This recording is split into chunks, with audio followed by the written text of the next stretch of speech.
হরে কৃষ্ণ, নমস্কার সবাইকে।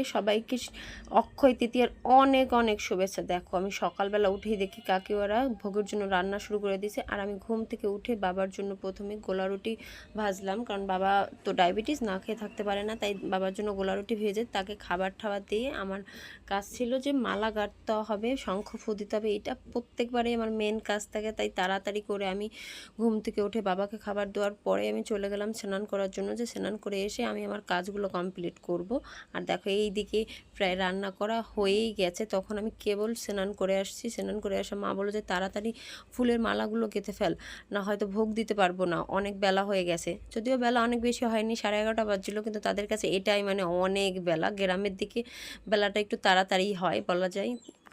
বললো যে শুধু মিষ্টনো হওয়া বাকি, তুই তাড়াতাড়ি কর, কারণ আমাকে অনেকগুলো মালা গাঁথতে হবে। কারণ রাধা কৃষ্ণ গোপাল আছে, মা লক্ষ্মী আছে, তুলসী দেবী আছে, সবার জন্য মালা গাঁথতে হবে। আর দেখো, এইদিকে কাকি আমাকে ফুলের কলি ছিঁড়ে দিচ্ছিল, ছোট ছোট করে দিচ্ছিল, যাতে মালাটা দেখতে অনেক বেশি সুন্দর হয়। আর এই দেখো, স্নান করার পর ফার্স্টে আমার যেই কাজ থাকে এই তুলসী ঝরায় জল দেওয়া, আর সেইটা আমি কমপ্লিট করে আমি আমার শ্রীকৃষ্ণ চরণে ফুল তুলসী পাতা দিয়েই আমি মালা গাঁথতে বসে পড়েছি। এই দেখো, মালা গাঁথা শুরু করে দিয়েছি। আর সবগুলো মালা গাঁথতে তো একটু তো টাইম লাগবেই, তাই আমি আস্তে আস্তে করে সুন্দর করে গাঁথতেছিলাম। কারণ বেশি তাড়াহুড়া করলে দেখা গেল যে কিছুই হলো না, এটাও হলো না, ওটা হলো না।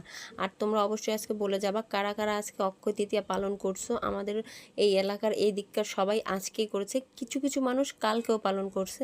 আর কারা কবে করছো এটা তো অবশ্যই কমেন্টে একবার করে বলে যাবা। আর সবাইকে আরেকবার জানাই শুভ অক্ষয় তৃতীয়ার অনেক অনেক শুভেচ্ছা। তোমরা সবাই সবার ফ্যামিলিকে নিয়ে অনেক অনেক ভালো থাকো, শান্তিতে থাকো, সুখে থাকো, এই কামনা করি। আর দেখো, এখন আমার মালা গাঁথা প্রায় হয়ে গেছে। মা একটা একটা করে মালা নিয়ে ঠাকুরকে পরিয়ে দিচ্ছে, আর আমি তাড়াতাড়ি করে মালা গেঁথে নিচ্ছি, কারণ আমাদের এখন ভোগ আরম্ভ হয়ে যাবে। এই মালা গাঁথা শেষেই আমাদের ভোগ আরম্ভ শুরু হয়ে যায়। তারপর মা ভোগের কীর্তন করা শুরু করে দেয়, আর সেই কীর্তনের সাথে আমিও মার সাথে একটু একটু করে কণ্ঠ মিলাই। আমি যদিও গাইতে পারি না, কিন্তু মা ঠিকই গাইতে পারে। মা মার মতো গাইতে থাকে, আমি যতটুকু পারি আমি একটু একটু করে মার পাশাপাশি কণ্ঠ মিলাই। আর দেখো, আমাদের ভগবানের ভোগে কি কি আয়োজন করা হয়েছে, সব জিনিস আয়োজন করা হয়েছে। বইতে ওই যে লেখা থাকে না, শাক শুক্তা সব কিছু, ওরকমই একদম সব কিছু আয়োজন করা হয়েছে। আর এই দেখো, গরমে আমার অবস্থা তো পুরো কাহিল। আর এখন মা দরজা আটকে ভোগের আরতি করতেছে, কীর্তন করতেছে, আর আমি একটু ফাঁকে মানে নিজেকে একটু ভিডিও করে নিলাম। কেউ আবার এই জিনিসটাকে অন্য নেগেটিভে নিও না। আর এই দিকে আমাদের গাছের আমের যা অবস্থা, সব আম পড়ে যাচ্ছে। মানে এই বছর যে কিভাবে আম খাবো সেটাই আমরা টেনশনে বাঁচি না। আর এই যে ভোগ আরতি, এই দেখো মা, এরপর আমরা গোবিন্দ চরণে ফুল অর্পণ করব। অর্পণ করা হলে আমাদের ভোগ আরতি শেষ হয়ে যাবে। পাশাপাশি ভোগ আরতি শেষ হওয়ার পরে আমি ভোগ মাখা শুরু করে দেবো সবার জন্য, কারণ